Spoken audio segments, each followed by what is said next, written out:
वह रीबॉर्न होते ही सबसे पहले नदी की तरफ भागा, एक बड़ा और मोटा लीच ढूंढने के लिए। फिर उसने उसे सीधे निगल लिया, भले ही वह चीज उसके गले में बुरी तरह तड़प रही थी। उसने उल्टी जैसा महसूस होने के बावजूद उसे जबरदस्ती निगल लिया, क्योंकि उसे पता था कि एंड आने वाला है। गामा रेस पूरी दुनिया में फैलने वाली थी। उस समय हर किसी की एबिलिटी अवेकन इस बात पर डिपेंड करेगी कि उसने एंड से पहले आखिरी बार कौन सा जीव खाया था। किसी ने चिकन खाया, उसके बाद से वह सिंगिंग, डांसिंग और रैप में एक्सपर्ट हो गया। किसी ने गलती से एक बेल्ट खा लिया और वह एक 100 मीटर लंबा जायंट क्रोकोडाइल बन गया जो सब कुछ डिवावर करता था। और अपने पिछले जीवन में उसने सिर्फ एक डक नेक खाया था। वह एक चूहा बन गया था जिसे हर कोई देखकर मारने दौड़ता था। वह बस किसी तरह लास्ट डेज में सरवाइव कर रहा था। लेकिन इस जीवन में वह इनफाइनाइट डिवोरिंग सिस्टम के साथ रीबॉर्न हुआ था। जितना ज्यादा पावरफुल क्रिएचर वह डिवोर करेगा, उतना ही वह खुद स्ट्रांग बनता जाएगा। उसे अपने पिछले जीवन की एक एंट ही याद आई। बाद में वह इवॉल्व होकर एक टेरिफाइंग मॉन्स्टर बन गई थी जो सब कुछ डिवोर कर देती थी। फिश टैंक में तड़पती हुई लीचीज को देखकर उसका पेट मचल गया। लेकिन उस सिस्टम के बारे में सोचकर जो डिवोरिंग से स्ट्रांग बनाता है, उसने अपने दांत भींच लिए। उसने हाथ बढ़ाया और लीच पकड़ ली, लेकिन अचानक लीच छूट गई और उसने उसकी उंगली पर काट लिया। खून फिश टैंक में टपकने लगा। लीच बेहद एक्साइटेड हो गई। वह तुरंत गुस्से में आ गया। अब ज्यादा सोचने का समय नहीं था। उसने लीच को पकड़ा और उसे सीधे अपने मुंह में ठूंस लिया। Congratulations to the host for successfully devouring the mutant leech. Gene sequence successfully extracted. उसका घाव तुरंत हील हो गया। एक अजीब पावर उसके पूरे शरीर में फैल गई। वह भागकर आईने के सामने गया और वहीं स्टंड रह गया। उसके काले बाल लंबे लाल बालों में बदल गए थे। उसके दाएं हाथ की हथेली में एक मुंह उभर आया था। उसे महसूस हुआ कि वह इस मुंह के जरिए दुश्मन का खून अब्सॉर्ब कर सकता है। वह हैरान रह गया। फिर अचानक लाल बाल और हथेली का मुंह गायब हो गए। उसे समझ आ गया वह इन्हें अपनी इच्छा से स्विच कर सकता है। खुशी के बाद तुरंत अर्जेंसी महसूस हुई। एंड आने में अब 2 दिन से भी कम समय बचा था। उसके पास अभी 2 और डिवोरिंग चांसेस थे। उसे अपने पिछले जीवन की बात याद आई। लोकल बिलियनियर यांगू ने एक रेयर इलेक्ट्रिक ईल कलेक्ट किया था। डूम्सडे के बाद वह एक पावरफुल म्यूटेंट बीस्ट बन गया था। अगर वह उसे डिवोर कर ले तो उसकी एबिलिटी बहुत बढ़ जाएगी। लेकिन वह एक आम इंसान था। वह सीधे यांगू तक पहुंच ही नहीं सकता था। लेकिन उसकी एक बेटी थी। वह पीकिंग यूनिवर्सिटी में पढ़ती थी। वह हर दिन लो की लाइफ जीती थी। स्कूल के बाद पीछे वाले गेट के पार्क में जाती और फिर कार से घर लौटती। वह पहले ही पार्क में पहुंच गया। जैसे ही ये एक रोल्स रॉयस की तरफ बढ़ी, उसने जोर से चिल्लाया, किडनैपिंग। ये चौंक गई। उसके आसपास के 3 बॉडीगार्ड्स गुस्से में आ गए। पहला बॉडीगार्ड स्टिक निकालकर उसकी तरफ दौड़ा, लेकिन उसने उसे एक कैजुअल पंच में उड़ा दिया। बाकी 2 बॉडीगार्ड्स शॉक में खड़े रह गए। वह कार के पास गया और एक किक में रोल्स रॉयस को लगभग 8 मीटर दूर उछाल दिया। इतनी एब्सोल्यूट पावर के सामने रेजिस्टेंस बेकार था। वह ये के पास गया। ये ने खुद को काम करने की कोशिश की। तुम क्या चाहते हो, पैसे या? उसने कहा, अपने फादर यांगू को कॉल करो। उसे कहो कि वह अपना रेयर इलेक्ट्रिक ईल लेकर आए। ये हैरान थी। किडनैपर ना पैसे चाहता था ना इंसान, बस एक फिश। उसने सस्पिशियस होकर कॉल किया। फोन के दूसरी तरफ यांगू फ्यूरियस हो गया। कौन है जो तुम्हें यहां थ्रेटन करने की हिम्मत कर रहा है? उसने तुरंत मिलिट्री को कांटेक्ट किया और ड्राइवर को इलेक्ट्रिक ईल लाने भेज दिया। आधे घंटे बाद आर्मर्ड व्हीकल्स ने पूरे पार्क को घेर लिया। यांगू कार से उतरा और एक सूटकेस उसकी तरफ फेंक दिया। उसने सूटकेस खोला, इलेक्ट्रिक ईल निकाली और सबके सामने उसे जिंदा निगल गया। सब स्टन्ड रह गए। यह इलेक्ट्रिक ईल इतनी पावरफुल थी कि वह एक गाय को भी इलेक्ट्रोक्यूट कर सकती थी। Gene sequence successfully extracted, obtained red electric weapon. उसने सोचा और उसके बाल फिर लाल हो गए। उसके हाथ में लाइटनिंग से घिरी एक एनर्जी बॉल बनी। उसने उसे कैजुअली फेंका। एक एक्सप्लोजन हुआ। इलेक्ट्रिक स्पार्क्स हर तरफ फैल गए और आसपास के मिलिट्री पर्सनल तुरंत गिर पड़े। ये और उसका फादर सेफ थे। उसने एक बार पीछे मुड़कर देखा और रात में गायब हो गया। अब एंड आने में 24 घंटे से भी कम समय बचा था। उसके पास एक आखिरी डिवोरिंग चांस बचा था। उसने अपना टारगेट सेट किया, सिटी जू का एक म्यूटेंट फैल्कन। वह टैक्सी से वहां पहुंचा। उसने देखा फैल्कन के फेदर्स अब ब्लैक ब्लेड्स जैसे हो गए थे। उसकी चोंच आयरन केज को तोड़ रही थी। उसने फैल्कन को पकड़ा और उसे डिवावर कर लिया। Gene sequence successfully extracted, obtained thunder wings. उसकी पीठ पर ब्लैक विंग्स फैल गए। वह आसमान में उड़ गया अपनी नई एबिलिटी टेस्ट करने के लिए। तभी उसका पेट गुर्राने लगा। वह पास के हाइपर मार्केट में गया। लोग उसे देखकर गोस्ट समझकर भाग गए। उसने ध्यान नहीं दिया, सीधे फ्रेश सेक्शन में गया, रॉ बीफ उठाया और खाना शुरू कर दिया। उसने 10 से 12 किलो मांस खा लिया। तब जाकर वह सेटिस्फाइड हुआ। तभी उसका फोन बजा। ये का कॉल था। उसकी आवाज पैनिक में थी। यहां प्रॉब्लम है, ह्यूमनॉइड मॉन्स्टर्स अंदर घुस आए हैं, क्या तुम आ सकते हो? उसने फोन काट दिया। रात की हवा में उसके लंबे लाल बाल लहराने लगे। डार्क केओस पहले ही शुरू हो चुका था। उसका रिफ्लेक्शन अचानक बदल गया। छोटे काले बाल लंबे क्रिम्सन बालों में बदल गए। आंखों में खून जैसा लाल रंग भर गया। उसकी पीठ फट गई और वहां से पिच ब्लैक स्केलेटन जैसे विंग्स निकले, जिन पर ब्लू व्हाइट इलेक्ट्रिक एनर्जी चमक रही थी। विंग्स फैलते ही स्पार्क्स गिरने लगे। सुपरमार्केट की टाइल्स जलने लगीं। बचे हुए लोग और डर गए, चिल्लाते हुए कोनों में छिप गए। उसने उनकी तरफ देखा, लेकिन उसकी हंगर मुश्किल से कंट्रोल में थी। उसके अंदर फॉकन की हंटिंग इंस्टिंक्ट और इलेक्ट्रिक ईल की वायलेंट एनर्जी दौड़ रही थी। उसने हल्का सा झुककर जंप किया। सुपरमार्केट की ग्लास सीलिंग एक्सप्लोड हो गई और वह आसमान में उड़ गया। नीचे शहर पूरी तरह बदल चुका था। लाइट्स एक एक करके बंद हो रही थी, जैसे कोई उन्हें निगल रहा हो। कई जगहों से स्मोक उठ रहा था, आग जल रही थी। दूर से अजीब चीखें और गन शॉट्स सुनाई दे रहे थे। अपोकलिप्स सच में जल्दी शुरू हो चुका था। उसने स्पीड बढ़ाई और सिटी के वेस्ट वाले विला एरिया की ओर उड़ गया। नीचे कैओस फैला था, कार्स टकरा रही थीं, लोग भाग रहे थे और मॉन्स्टर्स उनका पीछा कर रहे थे। एक लाल आंखों वाला वाइल्ड डॉग एक इंसान पर झपट पड़ा। खून की गंध हवा में भर गई। वह विला एरिया पहुंचा। बॉडीगार्ड्स मरे पड़े थे। खून हर जगह फैला था। करीब 7 से 8 ह्यूमनॉइड कॉप्स मॉन्स्टर्स विला को घेर रहे थे। उनकी स्किन सड़ी हुई सफेद थी, आंखें धुंधली और दांत बाहर निकले हुए। वे सिर्फ डिवावर करना चाहते थे। दूसरी मंजिल की खिड़की में ये का चेहरा दिखा, डरा हुआ लेकिन जिंदा। वह तुरंत नीचे उतरा। 3 मॉन्स्टर्स उस पर झपटे। उसने लाइटनिंग विंग्स से उन्हें काट दिया। वे हवा में ही टुकड़ों में बंट गए। एक और मॉन्स्टर को उसने सीधा उड़ा दिया। बाकी डर गए। वह विला के सामने उतरा। उसके विंग्स आधे खुले थे। इलेक्ट्रिक स्पार्क्स चमक रहे थे। वह एक डीमन गॉड जैसा लग रहा था। तभी दरवाजा खुला। एक घायल बॉडीगार्ड चिल्लाया, जल्दी अंदर आओ। लेकिन मॉन्स्टर्स फिर झपट पड़े। वह मुस्कुराया, चलो नया पावर टेस्ट करते हैं। उसने अपना हाथ उठाया। उसकी हथेली का मुंह खुल गया। इस बार टारगेट था ब्लड। 2 कॉप्स वेरिएंट सामने से झपटे। उनकी ग्रे स्किन के नीचे बॉडी अचानक ट्रेम्बल करने लगी। अनगिनत टाइनी ब्लड ड्रॉपलेट्स जैसे किसी हॉरर फोर्स द्वारा समन किए गए हों, एक ही पल में फ्लैश को पेनिट्रेट करके बाहर निकले और 2 शार्प ब्लड एरोज बनकर सीधे उसकी पाल्म के छोटे माउथ में घुस गए। दोनों कॉप्स वेरिएंट्स की बॉडीज आंखों के सामने ही ड्राई होने लगी।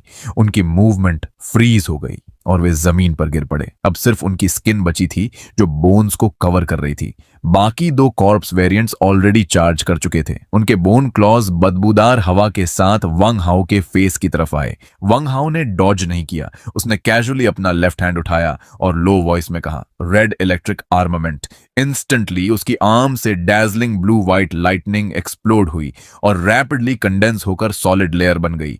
पूरी फोरआर्म और पाल्म पर प्योर लाइटनिंग एनर्जी का आर्मर बन गया। आर्मर डार्क रेड था और सरफेस पर इलेक्ट्रिक करंट ऐसे फ्लो कर रहा था जैसे ड्रैगन और स्नेक मूव कर रहे हों। उसने फिस्ट क्लेंच की और सामने आते बोन क्लॉज पर पंच मारा। क्रैक! यह प्योर स्ट्रेंथ और एनर्जी का क्रशिंग इंपैक्ट था। दोनों कॉप्स वेरिएंट्स के क्लॉज और आर्म्स लाइटनिंग आर्मर से कांटेक्ट होते ही इंस्टेंट स्लैग बन गए। उसका थंडर पंच सीधे उनके चेस्ट में हिट हुआ। दोनों कॉप्स वेरिएंट्स ऐसे उड़ गए जैसे किसी हाई स्पीड ट्रक ने टक्कर मारी हो। वे कोर्टयार्ड के ट्रीज तोड़ते हुए दूर जा गिरे। उनके चेस्ट बर्न्ट ब्लैक हो चुके थे और एडजेस पर अभी भी इलेक्ट्रिक स्पार्क्स फ्लैश कर रहे थे। विला के अंदर खड़े सर्वाइवर्स ये सब देखकर साइलेंट थे। सिर्फ हैवी ब्रीदिंग और फ्लेम्स की क्रैकलिंग सुनाई दे रही थी। वांग हाउ ने अपना हाथ शेक किया। लाइटनिंग आर्मर इलेक्ट्रिक पार्टिकल्स बनकर डिसिपेट हो गया। उसने स्टंड बॉडीगार्ड को देखा और डोर खोलने का सिग्नल दिया। बॉडीगार्ड डर के मारे स्टंबल करता हुआ हैवी डोर पूरी तरह खोल देता है। विला के अंदर कंप्लीट मेस था। लग्जरी इंटीरियर टूट चुका था। फ्लोर पर ब्लड स्टेन्स थे। 2 बॉडीगार्ड्स की डेड बॉडीज पड़ी थीं। अब सिर्फ 3 बॉडीगार्ड्स बचे थे, सब घायल। स्टेयर्स और फर्नीचर के पीछे कवर लेकर बैठे हुए, उनके हाथों में गन्स ट्रेम्बल कर रही थीं। यांगू लिविंग रूम के पिलर के सहारे खड़ा था। उसकी आर्म कट थी और वह टॉर्न शर्ट से उसे रैप कर रहा था। फेस पेल था लेकिन आईज स्टेडी थी। जब उसने वांग हाओ को देखा, रेड हेयर, रेड आईज, पीछे ब्लैक इलेक्ट्रिक विंग्स, उसकी पिल्स श्रिंक हो गईं। वह बोलना चाहता था लेकिन आवाज नहीं निकली। ये सेकंड फ्लोर से नीचे दौड़ी। उसके हेयर थोड़े मैसी थे। फेस पहले से ज्यादा पेल था लेकिन उसके हाथ में एक fist sized crystal clear emerald stone था। स्टोन से सॉफ्ट ग्रीन लाइट निकल रही थी। लगभग 2 मीटर का प्रोटेक्टिव फील्ड बना हुआ था जो उसे और स्टेयर्स को कवर कर रहा था। यह लाइट वीक दिख रही थी लेकिन अभी तक कई बार कॉर्प्स वेरिएंट्स को ब्लॉक कर चुकी थी। वांग हाओ ने ये को देखा। उसकी वॉयस हल्की ट्रेम्बल हुई। कुछ घंटों में ही वह इतनी बदल गई थी कि पहचानना मुश्किल था। उसे पार्क वाला सीन याद आया, इलेक्ट्रिक ईल निगलना, मिलिट्री का इलेक्ट्रोक्यूटेड होना। लेकिन अभी सामने जो एनर्जी थी वह उससे कहीं ज्यादा डेंजरस थी। वांग हाओ ने कामली रिस्पॉन्ड किया। उसकी नजर ये के हाथ के स्टोन पर गई। रेड पिल्प्स में हल्की ग्लो आई। B level jet barrier, early awakening. उसे समझ आ गया ये आइटम सच में उसी के पास है और अर्ली अपोकैलिप्स ट्रिगर से एक्टिवेट हो गया है। ये ने नर्वस होकर पूछा, बाहर के मॉन्स्टर्स? वांग हाओ विंडो के पास गया। बाहर डार्कनेस को देखा। दूर शहर में स्क्रीम्स और केओस था। उसने कामली कहा, गैमा रे बर्स्ट, ये सब उसी का इफेक्ट है। ये स्केड्यूल से पहले शुरू हो गया है। पूरी दुनिया, ह्यूमंस और एनिमल्स म्यूटेट हो रहे हैं। ये सबसे वीक लेवल है। Corps variants. आगे इससे भी ज्यादा डेंजरस क्रिएचर्स आएंगे। उसकी बात सुनकर सबके फेसेस पैल हो गए। यांगू ने डीप ब्रेथ लिया, खुद को फोर्सफुली काम किया। मिस्टर वांग, अब क्या करना होगा? वांग हाओ मुड़ा। उसकी रेड आईज डिम लाइट में ग्लो कर रही थीं। अब पुराने रूल्स खत्म हो चुके हैं। अब सिर्फ एक रूल है, स्ट्रेंथ। उसने पूछा, विला डिफेंस? यांगू बोला, reinforced concrete, steel plates, bullet proof glass, generator, fuel, basement safe house, food और वाटर लिमिटेड है। वांग हाओ ने सिर हिलाया, इनसफिशिएंट। ग्लास ज्यादा देर नहीं टिकेगा। जनरेटर नॉइज मॉन्स्टर्स अट्रैक्ट करेगा। सेफ हाउस बराबर डेड एंड। अगर सरवाइव करना है तो हाइड नहीं, स्ट्रॉन्ग गोल्ड बनाना होगा। ये कंफ्यूज्ड थी। Strong gold? वांग हाओ बोला, पूरे विला एरिया को क्लियर करो, इसे बेस बनाओ, डिफेंस लाइन बनाओ, सप्लाईज कलेक्ट करो, रिलायबल सर्वाइवर्स रिक्रूट करो। उसने बॉडीगार्ड्स की तरफ देखा, जीना चाहते हो? वे तुरंत नॉड करने लगे। वांग हाओ ने ये से पूछा, बैरियर कितनी देर चलेगा? ये ने फोकस किया। ग्रीन लाइट एक्सपैंड हुई, पूरे लिविंग रूम को कवर किया, लेकिन वह थक गई। फॉरहेड पर स्वेट आ गया। वांग हाओ बोला, अर्ली स्टेज डिफेंस ऐसा ही होता है। एनर्जी सेव करो, क्रिटिकल मोमेंट में काम आएगा। फिर उसने यांगू से कहा, तुम्हारे जो लोग बचे हैं कांटेक्ट करो, food, water, medicine, fuel, weapons सब अरेंज करो। फिर उसने एक बॉडीगार्ड को पॉइंट किया, नाम ले, गन उठाओ, मेरे साथ चलो। वांग हाओ बाहर निकल गया। उसके ब्लैक विंग्स फिर स्प्रेड हो गए। बॉडीगार्ड्स ने एक दूसरे को देखा। फियर था लेकिन सर्वाइवल इंस्टिंक्ट उससे ज्यादा स्ट्रांग थी। उन्होंने गन्स उठाई और उसके पीछे चल दिए। बाहर ब्लड स्मेल और इंटेंस थी। वांग हाओ कोर्टयार्ड में खड़ा था। उसकी रेड आईज डार्कनेस में ग्लो कर रही थी। उसने सटल साउंड सुनी, chewing, crawling. Left side bushes के पीछे 2 कॉप्स वेरिएंट्स हाइड थे। एक एक तुम लोग हैंडल करो। वॉइस कोल्ड थी। बॉडीगार्ड्स ने शॉटगन रेडी की, फॉर्मेशन बनाकर आगे बढ़े। गन शॉट नाइट में गूंजा। एक शॉट मिस हुआ। दूसरे ने मॉन्स्टर का शोल्डर ब्लास्ट कर दिया, लेकिन वह फिर भी चार्ज करता रहा। हेडशॉट! वांग हाओ चिल्लाया। Close range shot, monster down. दूसरा भी एलिमिनेट हो गया। वांग हाओ ने सिस्टम देखा, असिस्ट किल, रिवॉर्ड हाफ। उसने सोचा, स्लो सही बट इवोल्यूशन पॉइंट्स जरूरी हैं। अचानक उसे फील हुआ, राइट साइड समथिंग बिग। वह लाइटनिंग की तरह डैश हुआ। एक म्यूटेटेड वुल्फ डॉग, नॉर्मल से almost double size, scarlet eyes, एक डेड बॉडी को चू कर रहा था। वांग हाओ इंस्टेंटली उसके पास पहुंचा। राइट हैंड नाइफ जैसा बन गया, थिन इलेक्ट्रिक लेयर के साथ, और सीधा उसके टेम्पल में पेनिट्रेट कर दिया। वुल्फ डॉग कोलैप्स हो गया। एनिमल म्यूटेशंस भी टीयर्स में डिवाइड हैं। अगले 1 घंटे तक वे विला एरिया साफ करते रहे।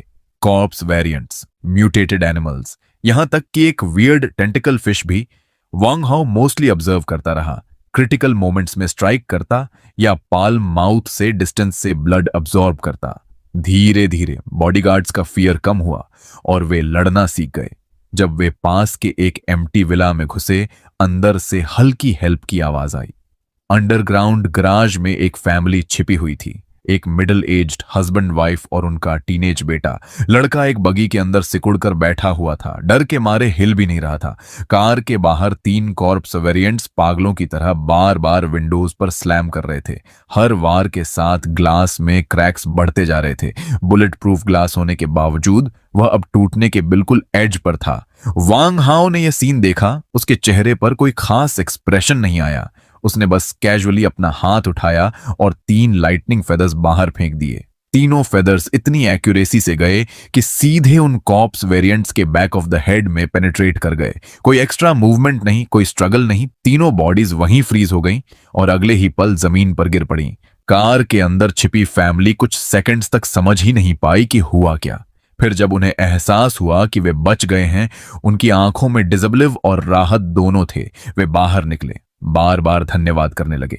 ल्यू और बाकी बॉडीगार्ड्स उन्हें लेकर यह फैमिली विला की ओर लौटे, लेकिन यह रेस्क्यू जैसे एक सिग्नल बन गया। गन शॉट्स की आवाजें आसपास के इलाके में फैल चुकी थीं। जैसे जैसे सर्च एरिया एक्सपैंड किया गया, पास के विलास, अंडरग्राउंड गराजेस, स्टोरेज रूम से धीरे धीरे और सर्वाइवर्स मिलने लगे। किसी ने खुद को कमरे में बंद कर रखा था, कोई कार के अंदर छिपा था, कोई स्टोरेज में सांस रोके बैठा था। कुछ ही देर में 7 से 8 और सर्वाइवर्स मिल गए। उनमें विला रेजिडेंट्स भी थे, गार्डनर, क्लीनर और मेंटेनेंस स्टाफ भी शामिल थे। जब वंग हाओ सबको लेकर वापस विला आया, लिविंग रूम में लगभग 20 लोग इकट्ठा हो चुके थे। पूरा माहौल भारी और दबा हुआ था। हर किसी के चेहरे पर डर, कंफ्यूजन और डिसबिलीफ साफ दिख रहा था। जब उन्होंने वांग हाओ को देखा, हालांकि वह ह्यूमन फॉर्म में था, लेकिन उसके पीछे खड़े आर्म्ड बॉडीगार्ड्स, उनके सीरियस एक्सप्रेशंस और उसके आसपास का प्रेशर सबको सबकॉन्शियसली पीछे हटने पर मजबूर कर रहा था। यांगू अब पिलर के पास खड़ा था। उसकी इंजर्ड आर्म प्रॉपरली बैंडेज्ड थी। वह टैबलेट हाथ में लेकर कुछ डेटा रिकॉर्ड कर रहा था। उसका चेहरा बेहद गंभीर था। ये उसके पास बैठी थी। उसके हाथ में वही जेड स्टोन था, लेकिन अब उसका लाइट फील्ड छोटा हो चुका था। अब वह सिर्फ उसे और उसके फादर को ही कवर कर रहा था। उसका चेहरा विजिबली पेल था। यह साफ था कि वह अपनी मेंटल एनर्जी बहुत ज्यादा खर्च कर चुकी थी। यांगू ने वांग हाओ की तरफ देखा और कहा, मिस्टर वांग, हमने प्रिलिमिनरी इन्वेंट्री चेक कर लिया है। उसने टैबलेट पर नजर डालते हुए रिपोर्ट देना शुरू किया। Food supply mainly high and ingredients और ड्रिंक्स हैं जो विला में स्टोर्ड थे, प्लस किचन में राइस, नूडल्स और कुछ बेसिक आइटम्स हैं। अगर केयरफुली राशन किया जाए तो लगभग 30 लोगों के लिए 15 डेज तक चल सकता है। वाटर, हमारे पास इंडिपेंडेंट डीप वेल सिस्टम है और प्यूरिफिकेशन सिस्टम भी है। ये supply comparatively long term sustain कर सकती है। मेडिसिन, बेसिक मेडिसिन अवेलेबल हैं, लेकिन क्वांटिटी लिमिटेड है। फ्यूल, डीजल जनरेटर के टैंक में अभी हाफ से ज्यादा फ्यूल है। गैरेज में कुछ कार्स हैं और उनमें कुछ गैसोलीन भी अवेलेबल है। वेपन्स, सेफ हाउस के हिडन कंपार्टमेंट में 2 मॉडिफाइड शॉटगन्स और कुछ बुलेट्स हैं, लेकिन क्लियरली इनफ नहीं है। वांग हाओ ने पूरी रिपोर्ट सुनी और हल्का सा सिर हिलाया। यह सब लगभग उसकी एक्सपेक्टेशन के मुताबिक ही था। वह बोला, तुम रिच हो लेकिन आर्म्स डीलर नहीं। इस सिचुएशन में ये रिसोर्सेज ऑलरेडी वैल्यूएबल हैं।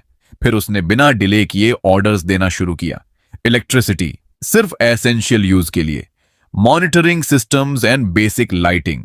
फूड सेंट्रलाइज्ड कंट्रोल में रहेगा, स्ट्रिक्ट रेशनिंग लागू होगी। दैट वाटर, जितने भी कंटेनर्स मिले सब में स्टोर करो। बैकअप मैक्सिमम होना चाहिए। मेडिसिन, जो लोग बेसिक मेडिकल नॉलेज रखते हैं उन्हें हैंड ओवर करो।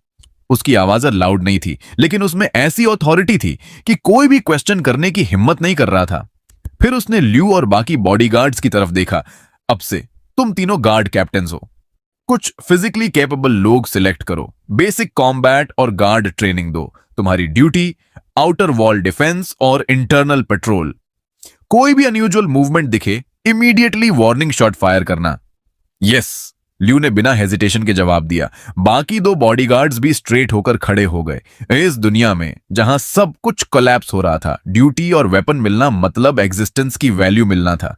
ये ने धीरे से पूछा, क्या हम अभी सेफ हैं?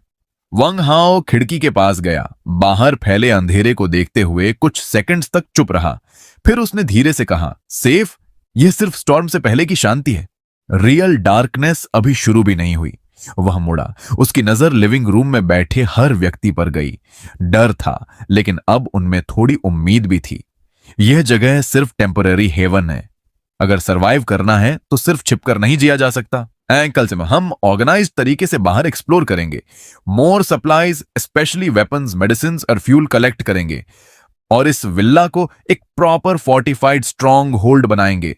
कुछ लोग विजिबली डर गए, लेकिन कई लोगों की आंखों में पहली बार होप की हल्की चिंगारी जली। कम से कम अब उनके पास एक डायरेक्शन थी। वांग हाओ ने फाइनल ऑर्डर दिया, सब लोग रेस्ट करो, लेकिन अलर्ट रहना। नाइट वॉच 3 शिफ्ट्स में होगी। लोग धीरे धीरे डिस्पर्स हो गए। कोई दीवार से टिक कर बैठ गया, कोई फर्श पर लेट गया, लेकिन कोई भी ट्रूली रिलैक्स्ड नहीं था। यांगू फूड और वाटर डिस्ट्रीब्यूशन ऑर्गेनाइज करने लगा। वंग हाओ क्वाइटली एक गेस्ट रूम में चला गया। उसने डोर बंद किया। अब उसे अपने गेन्स एनालाइज करने थे। उसने सिस्टम एक्टिवेट किया। इंटरफेस उसकी आंखों के सामने खुल गया। उसने अपनी एबिलिटीज चेक की। लीच, इलेक्ट्रिक ईल और फैल्कन, तीनों जीन्स उसके अंदर मौजूद थे। Evolution points 1768 devour chances 0। इसका मतलब साफ था, अब उसे नई एबिलिटीज डिवावर करके नहीं मिलेंगी। अब आगे की ग्रोथ सिर्फ एवोल्यूशन पॉइंट्स पर डिपेंड करेगी। उसने सोचा, पहले एग्जिस्टिंग एबिलिटीज को अपग्रेड करना होगा। उसने 500 पॉइंट्स खर्च किए। रेड इलेक्ट्रिक आर्मेंट अपग्रेड हो गया।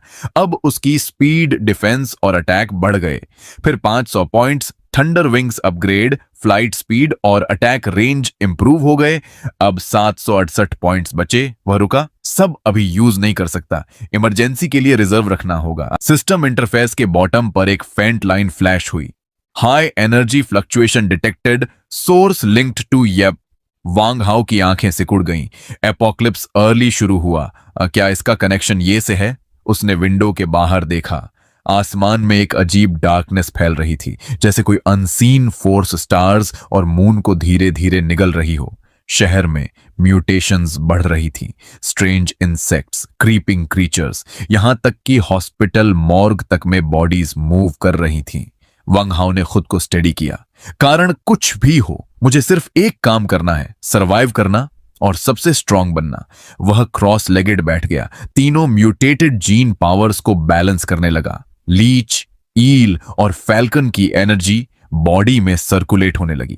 हर साइकिल के साथ उसका कंट्रोल बढ़ रहा था।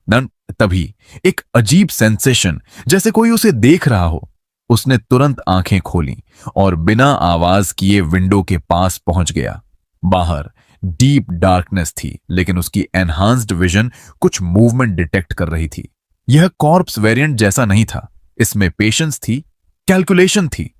नीचे से हल्की स्क्रैचिंग साउंड आई। कुछ वॉल पर क्रॉल कर रहा था।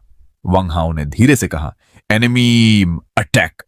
उसकी आवाज धीमी थी, लेकिन पूरे विल्ला में क्लियर सुनाई दी।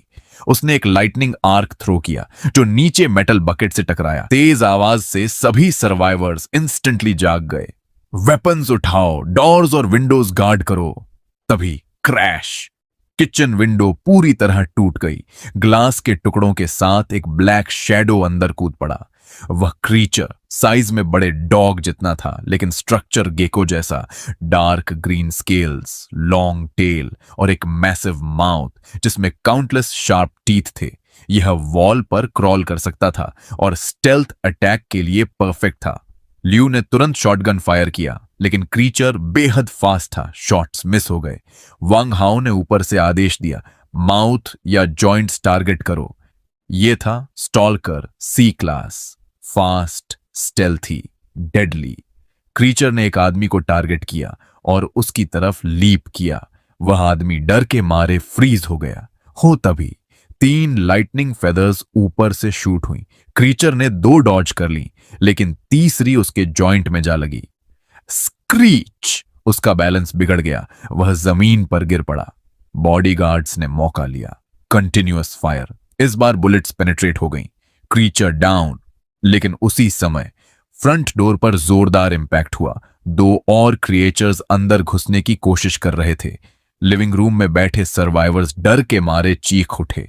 लिविंग रूम में बैठे लोग डर के मारे पीछे हट गए। कुछ हिम्मती लोगों ने पास में पड़े चेयर, स्टूल और वेस उठा लिए और नर्वस होकर दरवाजे की तरफ एम करने लगे। ये वंग हाउ ने जोर से आवाज लगाई।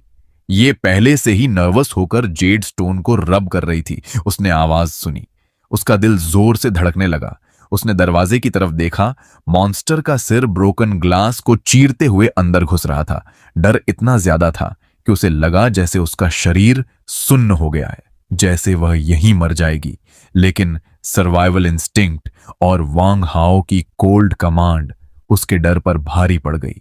उसने दांत भींचे, अपना पूरा ध्यान जेड स्टोन पर फोकस कर दिया। अचानक सॉफ्ट एमरल्ड ग्रीन लाइट उसके हाथ से फैलने लगी और अगले ही पल वह तेजी से एक्सपैंड होकर पूरे लिविंग रूम में फैल गई। खासतौर पर फ्रंट डोर एरिया को पूरी तरह कवर कर लिया। एक ट्रांसलूसेंट ग्रीन बैरियर बन गया। यह बैरियर देखने में पतला था लेकिन बेहद मजबूत और फ्लेक्सिबल था। दोनों स्टॉकर मॉन्स्टर्स जो अंदर घुसने की कोशिश कर रहे थे सीधे उस बैरियर से टकराए। थर्ड, ऐसा लगा जैसे वे किसी इनविजिबल रबर वॉल से टकराए हों। वे वायलेंटली पीछे उछल गए, मोमेंटरली स्टन्ड। नाउ, वांग हाओ की आवाज गूंजी। वह सेकंड फ्लोर से सीधा नीचे कूदा। मिड एयर में उसके थंडर विंग्स फैल गए। इलेक्ट्रिक आर्क्स चमकने लगे। वह किसी थंडर बर्ड जैसा लग रहा था। उसने विंग्स से अटैक नहीं किया बल्कि गिरने की मोमेंटम का इस्तेमाल किया। उसने अपनी राइट फिस्ट कसकर बांधी। पूरी arm instantly red electric armament से कवर हो गई। वायलेंट लाइटनिंग एनर्जी उसकी मुट्ठी में कंडेंस हो गई। उसने पंच मारा। टारगेट वह स्टॉकर जो अभी उठने की कोशिश कर रहा था। बूम! यह कोई फैंसी अटैक नहीं था, यह प्योर डिस्ट्रक्टिव फोर्स थी। स्टॉकर का हेड जो स्मॉल कैलिबर बुलेट्स तक सह सकता था, इस पंच के सामने पेपर जैसा क्रश हो गया। ग्रीन व्हाइट फ्लूइड हर तरफ स्प्लैटर हो गया। उसकी बॉडी 2 बार ट्विच हुई और फिर कंप्लीटली स्टिल हो गई। वांग हाउ ने रुकना भी जरूरी नहीं समझा। उसके विंग्स फिर से फ्लटर हुए और वह लाइटनिंग स्पीड से डोर की तरफ पहुंचा। दोनों स्टंडन स्टालकर्स जो अभी रिकवर हो रहे थे, उनकी आंखें फैल गईं, लेकिन देर हो चुकी थी। वांग हाओ के लाइटनिंग फिस्ट्स 2 मफल्ड एक्सप्लोजन्स के साथ सीधे उनके बॉडीज पर पड़े। क्रैक, बूम, बोन्स टूटने की आवाज और इलेक्ट्रिक एक्सप्लोजन एक साथ गूंजी। दोनों बॉडीज वहीं चार्ड होकर गिर गईं। लिविंग रूम में बर्न्ट फ्लैश और ब्लड की मिक्स्ड स्मेल भर गई। फिर से साइलेंस छा गया। सिर्फ सर्वाइवर्स की हैवी ब्रीथिंग और दांतों की किटकिटाहट सुनाई दे रही थी। ल्यू और बाकी बॉडीगार्ड्स गन्स पकड़े खड़े थे। उनके बैरल्स अभी भी गर्म थे और उनकी नजर सामने पड़े 3 टेरिफाइंग कॉर्पसेस पर थी। फिर उन्होंने वांग हाओ की तरफ देखा, जिसने अभी अभी विंग्स और आर्मर वापस हटा लिए थे और ऐसे खड़ा था जैसे उसने बस कुछ फ्लाइज मारे हों। उनके दिल के अंदर रिस्पेक्ट और फियर दोनों जड़ पकड़ने लगे। ये का चेहरा पूरी तरह पैल हो गया था। मॉन्स्टर मरने के बाद उसका एमरल्ड बैरियर धीरे धीरे फेड होकर गायब हो गया। उसकी बॉडी ऑलमोस्ट कोलैप्स हो गई, लेकिन यांगू ने उसे संभाल लिया। जेड स्टोन की लाइट भी काफी वीक हो गई थी। क्लियरली उसने बहुत एनर्जी कंज्यूम की थी। वांग हाओ ने कामली कहा, कैजुअलिटी चेक करो, डोर्स और विंडोज रिपेयर करो, बॉडीज बाहर ले जाओ, ब्लड क्लीन करो। स्मेल और ब्लड दूसरे मॉन्स्टर्स अट्रैक्ट करेंगे। उसकी टोन ऐसी थी जैसे यह सब एक नॉर्मल रूटीन हो, लेकिन उसकी नजर कुछ देर के लिए उन स्टॉकर कॉर्प्सेस पर रुकी, उनके सकर लाइक फीट और कैमोफ्लाज स्केल्स पर। उसने मन ही मन एनालाइज किया। स्टॉकर्स यूजुअली एक्वाटिक या एम्फीबियस म्यूटेंट्स होते हैं। ह्यूमिड एनवायरनमेंट पसंद करते हैं। नियर बाय वाटर सोर्स या तो विला का लैंडस्केप, लेक या दूर की मोट, ये ग्रुप में चलते हैं और यूजुअली अपनी टेरिटरी से दूर नहीं जाते। उसकी आंखें सिकुड़ गईं। जब तक उन्हें कोई ड्राइव न करे या कोई स्ट्रॉन्गर प्रेडेटर उनका पीछा न कर रहा हो। वह ब्रोकन विंडो के पास गया, बाहर डीप डार्कनेस में देखा। विला एरिया के दूर जहां लैंडस्केप लेक होना चाहिए था, वहां कुछ अनयूजुअल मूवमेंट था। पानी के हिलने की फेंट आवाज। ये ने धीरे से पूछा, मिस्टर वांग, ये देखिए। यांगू ने उसे काम किया और वांग हाओ की तरफ देखा। वांग हाओ बोला, सिक्योरिटी बढ़ाओ, स्पेशली वाटर सोर्स की डायरेक्शन में। सारे ग्राउंड फ्लोर विंडोज अंदर से सील करो, सिर्फ ऑब्जर्वेशन होल्स छोड़ो। एंट्री एग्जिट अब से रोप लैडर से सेकंड फ्लोर से होगी। कोई सवाल नहीं किया गया। अभी अभी डेथ के इतने करीब जाने के बाद कोई भी वांग हाओ के ऑर्डर्स को चैलेंज करने की हालत में नहीं था। सब तुरंत काम में लग गए। वांग हाओ ने ऐड किया, सुबह होते ही नियर बाय विलाज से टूल्स, वुड, मेटल कलेक्ट करो। आर इस जगह को जल्द से जल्द फोर्ट्रेस बनाना होगा। स्टा इलेक्ट्रिशियंस, बिल्डर्स, जो भी स्किल हो आइडेंटिफाई करो। लियू ने तुरंत सिर हिलाया। वांग हाओ फिर लिविंग रूम के सेंटर में आया। उसकी नजर सर्वाइवर्स पर गई। वह बोला, आज जो हुआ यह कुछ भी नहीं था। इना आगे इससे भी डेंजरस मॉन्स्टर्स आएंगे। अगर सरवाइव करना है तो सिर्फ छिपकर नहीं रह सकते।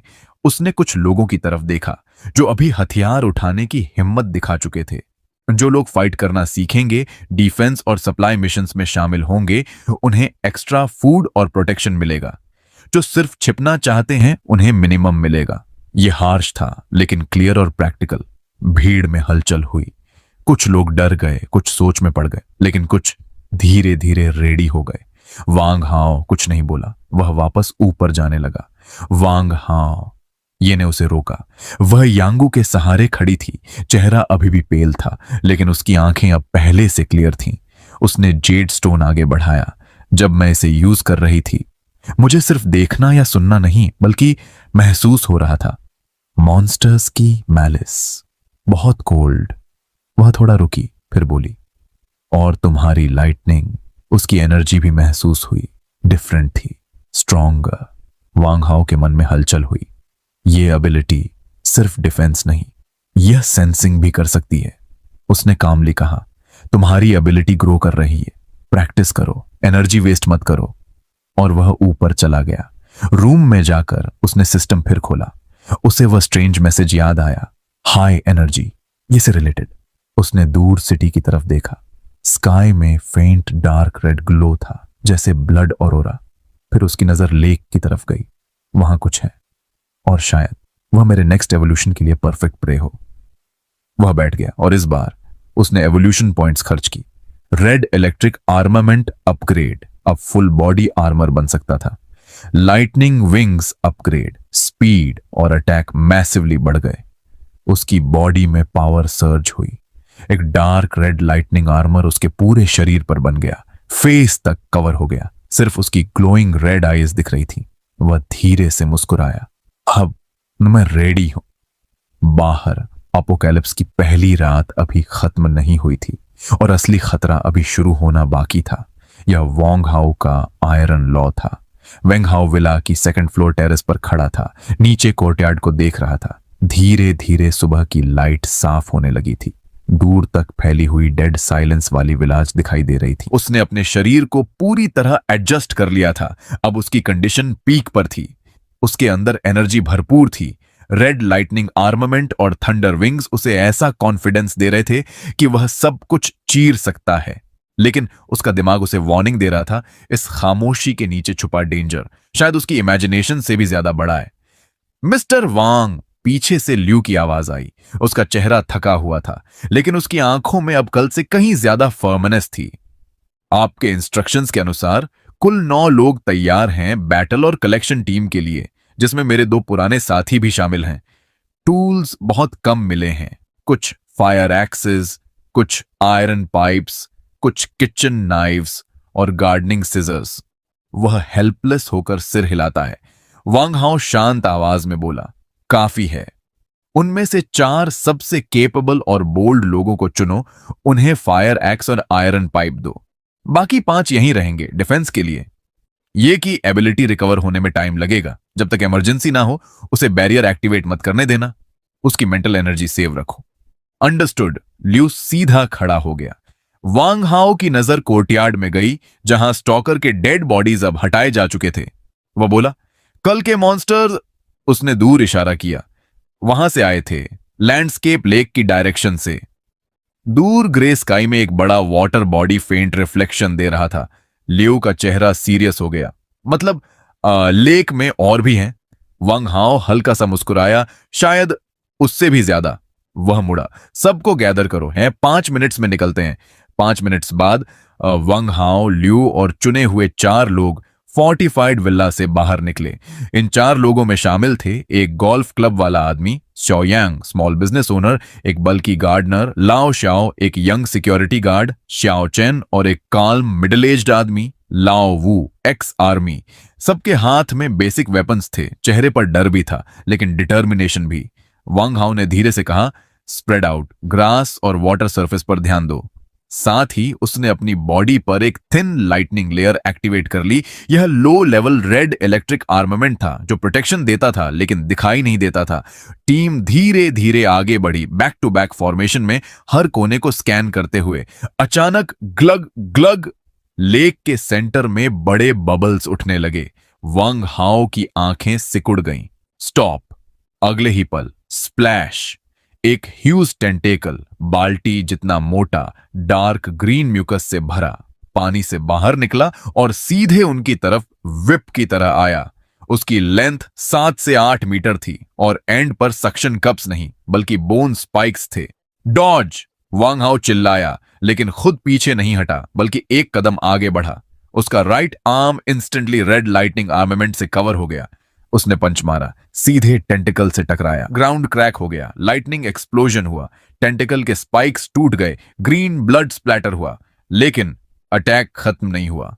3 और टेंटिकल्स अलग अलग डायरेक्शन से आए, परफेक्ट कोऑर्डिनेशन के साथ, उसका एस्केप ब्लॉक करते हुए। लेक के अंदर एक ह्यूज शैडो ऊपर आ रहा था। वांग हाओ की आंखों में एक्साइटमेंट चमकी। सी लेवल पीक या शायद बी ग्रेड। नाइस। अब उसने फुल पावर यूज की। Thunder wings activate. वह हवा में उठ गया, टेंटिकल्स से आसानी से बचते हुए। मिड एयर में उसने लाइटनिंग एनर्जी से 1-2 मीटर लॉन्ग थंडर स्पीयर बना लिया। उसने एम किया लेक के सेंटर पर और फुल फोर्स से फेंका। Thunder strike. स्पीयर हवा को चीरते हुए गया और लेक को इल्यूमिनेट कर दिया। जैसे ही हिट होने वाला था, वाटर एक्सप्लोड हुआ और मॉन्स्टर पूरी तरह बाहर आ गया। मॉन्स्टर रिवील, ये एक हॉररिंग क्रिएचर था। Main body 4 metre giant sarcoma like mass surface, wriggling tumour holes, 8 massive tentacles और एक huge circular mouth filled with layered sharp teeth. Wang Hao ने तुरंत पहचान लिया। Code name hateful stream. Weakness fire strong energy core brain. Thunder spear direct hit हुआ, monster का body burn हुआ, एक बड़ा होल बन गया। मॉन्स्टर ने रोअर किया और हीलिंग शुरू कर दी। साथ ही टेंटलस ने काउंटर अटैक किया। 2 टेंटलस शोर पर, ल्यू और बाकी लोगों की तरफ आए। एक टेंटिकल हवा में वांग हाओ की तरफ। Spread out! वांग हाओ चिल्लाया। वह लाइटनिंग स्पीड से डॉज करता रहा, मिड एयर में मनोवर करता हुआ, लेकिन मॉन्स्टर का मेन टारगेट ल्यू और बाकी लोग थे। वे फ्रीज हो गए, डेथ सामने दिख रही थी।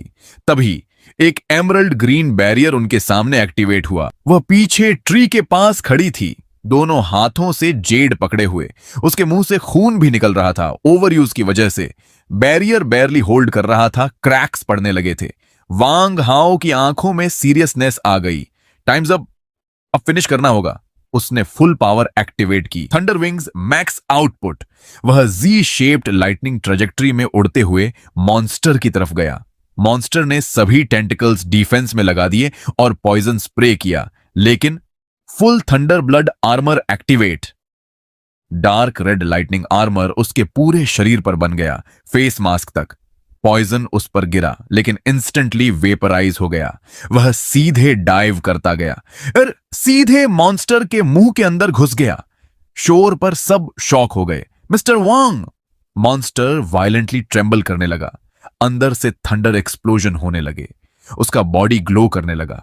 फिर मॉन्स्टर अंदर से एक्सप्लोड हो गया। टेंटिकल्स, फ्लैश, म्यूकस हर तरफ फैल गया। लेक ब्लड से भर गया। कुछ सेकंड्स बाद वांग हाओ बाहर निकला, डार्क लाइटनिंग विंग्स के साथ, कंप्लीटली अनहार्म्ड। उसके हाथ में एक क्रिस्टल कोर था, dark green plus red energy के साथ।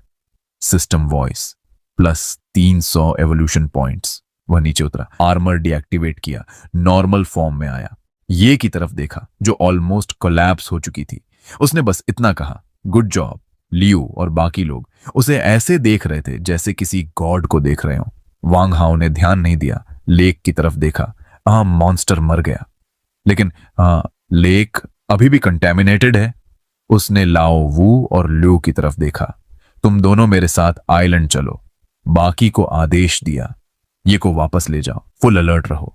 वह दोनों को पकड़कर थंडर विंग्स के साथ उड़ गया और सीधे लेक के बीच के आइलैंड पर उतर गया। छोटा सा आइलैंड, बीच में एक गज़ेबो, वहां खामोशी। लेकिन वांग हाओ जानता था यह कहानी अभी खत्म नहीं हुई। गाज़ेबो खाली था, लेकिन जमीन पर कुछ बैकपैक्स, फोन्स बिखरे पड़े थे। यहां तक कि एक महिला की हाई हील भी पड़ी थी। लगता था डिजास्टर शुरू होते ही लोग यहां तक भाग कर आए थे और फिर कुछ हुआ। लेकिन वांग हाओ का ध्यान इन चीजों पर नहीं था। उसकी नजर अटक गई गैज़ेबो के सेंटर में। वहां जमीन पर लगभग 1 मीटर डायमीटर का एक काला बॉटमलेस होल था। उसका किनारा ऐसा लग रहा था जैसे किसी चीज ने उसे करोड़ कर दिया हो। पास की मिट्टी और पत्थर अजीब डार्क पर्पल कलर के हो गए थे और एक स्वीट लेकिन सड़ी हुई चिपचिपी स्मेल वहीं से सबसे ज्यादा आ रही थी। ल्यू ने धीरे से कहा, मिस्टर वांग, यह नेचुरल नहीं लग रहा। यह मॉन्स्टर का काम भी नहीं लगता, जैसे कुछ नीचे से बाहर आया हो। वांग हाओ धीरे धीरे आगे बढ़ा। उसकी रेड प्यूपल्स हल्का ग्लो करने लगी। वह केयरफुली सेंस करने लगा। होल के अंदर बहुत फेंट लेकिन डिस्टर्बिंग एनर्जी फ्लक्चुएशन थी। यह लाइफ एनर्जी नहीं थी, बल्कि एक ट्विस्टेड करप्टेड एनर्जी, जैसे पोल्यूशन और डिस्टॉर्शन का रेजिड्यू। उसके दिमाग में सिस्टम का मैसेज फ्लैश हुआ, हाई डिमेंशनल एनर्जी एनोमली। उसने धीरे से कहा, तो यह वही है। गामा रे बर्स्ट जल्दी हुआ और इसके साथ यह चीज भी। उसका चेहरा सीरियस हो गया। यह अभी हमारे लेवल से बाहर है। इस जगह को याद रखो और फ्यूचर में इससे दूर रहना। उसने दोनों को पीछे हटने का इशारा किया। फिर उसने लाइटनिंग एनर्जी गैदर की और कई थंडर स्पीयर्स बनाए। उन्हें होल के आसपास जमीन में गाड़ दिया। बूम बूम, एक्सप्लोजन से मिट्टी कोलैप्स हो गई और होल टेम्पोरेरिली बंद हो गया।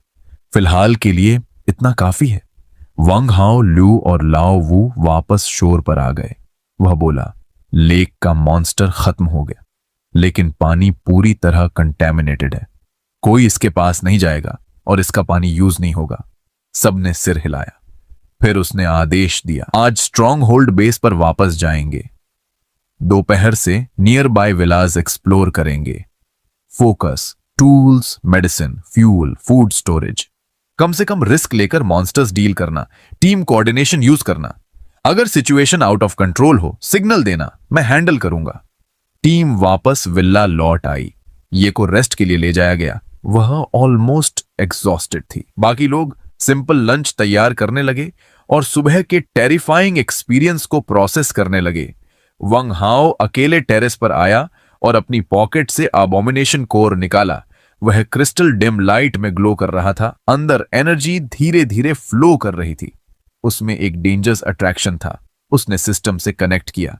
System analysis, life energy, mutation toxins, weak high dimensional pollution, evolution points. Wang Hao सोचने लगा, इवोल्यूशन पॉइंट्स इंपॉर्टेंट हैं, लेकिन फास्ट रीजनरेशन और एसिड रेजिस्टेंस ये ज्यादा वैल्यूएबल हैं। पॉइजन एबिलिटीज ऑप्शनल हैं, लेकिन डिफेंस और रिकवरी फाउंडेशन मजबूत करते हैं। उसने डिसीजन लिया, extract, fast regeneration plus acid resistance. System activate हुआ। 2 अलग एनर्जीज उसके बॉडी में मर्ज हो गईं। उसे साफ महसूस हुआ। उसकी हीलिंग स्पीड बढ़ गई और स्किन पर एक इनविजिबल रेजिस्टेंस लेयर बन गई। Good, permanent boost. वह सिस्टम डिटेल्स देखने ही वाला था। अचानक उसके कान हिले। दूर से एक आवाज आ रही थी। यह हवा या मॉन्स्टर्स की नहीं थी, यह थी इंजिन्स की आवाज। और सिर्फ एक नहीं, कई इंजिन्स, साथ में हैवी ट्रैक्स की ग्राइंडिंग साउंड। वांग हाओ टेरेस के एज पर आया और दूर सिटी की तरफ देखा। ग्रे स्काई के नीचे डस्ट और स्मोक उठ रहे थे और धीरे धीरे उनकी डायरेक्शन में आ रहे थे। उसकी आंखें सिकुड़ गईं। तो पीस खत्म, आवाजें करीब आने लगीं, जैसे कोई स्टील बीस्ट पास आ रहा हो। और फिर कंफर्म हुआ, ट्रैक्ड इन्फेंट्री फाइटिंग व्हीकल। ये कोई रैंडम सर्वाइवर ग्रुप नहीं था, मिलिट्री या प्राइवेट आर्म्ड फोर्स। उसने सोचा, अर्ली अपोक्लिप्स, ऑर्डर बहुत जल्दी कोलैप्स होता है, स्ट्रॉन्ग फोर्सेस जल्दी रिसोर्सेस कब्जा करते हैं। नीचे विला में पैनिक फैल गया। लोग फुटस्टेप्स और नॉइज सुनकर डर गए। ल्यू और बाकी लोग वेपन्स लेकर रेडी हो गए। ये भी नीचे आई, वीक लेकिन अलर्ट। सबकी नजर वांग हाओ पर टिक गई। वह नीचे आया, काम पेस के साथ। उसने कहा, कॉन्वॉय आ रहा है, हैवी वेपन्स के साथ। लो, सबको सेकंड फ्लोर के ऊपर ले जाओ। हाइड करो, कोई आवाज नहीं, कोई एक्सपोजर नहीं। ये एनर्जी सेव करो, इमरजेंसी के बिना एबिलिटी यूज नहीं। यांगू समझ गया, ये लोग दोस्ती करने नहीं आ रहे। वांग हाओ ने बाहर देखा। व्हीकल्स अब क्लियरली दिख रहे थे, dark green paint, military markings के साथ। वह बोला, कॉन्फ्लिक्ट के लिए रेडी रहो। हम अब एक टीम है, जो बिट्रे करेगा वो पहले मरेगा। उसकी कोल्ड टोन ने पर लोगों को स्टेबलाइज कर दिया। सब क्वाइटली ऊपर चले गए। नीचे सिर्फ रह गए वंग हाओ, यांगू, येलो लाओ वू। सब पोजीशंस लेकर तैयार हो गए। बाहर कॉन्वॉय विला एरिया के एंट्रेंस पर रुक चुका था और अगला खतरा दरवाजे पर खड़ा था।